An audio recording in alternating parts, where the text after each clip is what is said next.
And welcome back. We, of course, have done a lot of good things for starting Schoology, but to dive deeper, let's go ahead and actually start adding some resources into this collection that we've been making. So I'm going to go ahead into 1 point, adding single-digit numbers here. And so this is that first lesson. And what I want to do is, of course, come in here and add some resources. And by adding resources, of course, we've already looked at how to add folders. So let's go ahead and first actually jump down to add a page.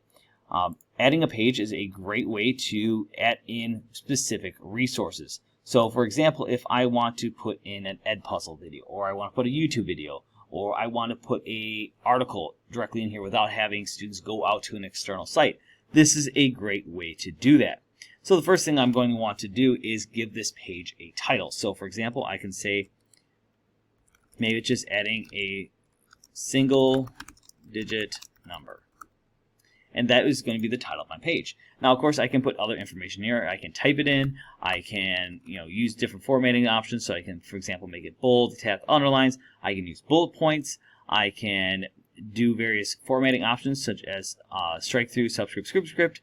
I even have the options to change to use things like different headings. So, for example, if I want to have a heading here that says, like, please watch this video, I could have that there.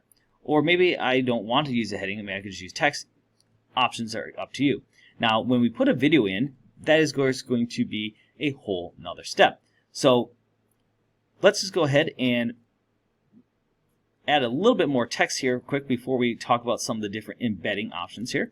So I'm going to maybe say a reflection question here. So for example, I'm going to put a bullet point here and says, what was the most difficult thing for you when watching the video?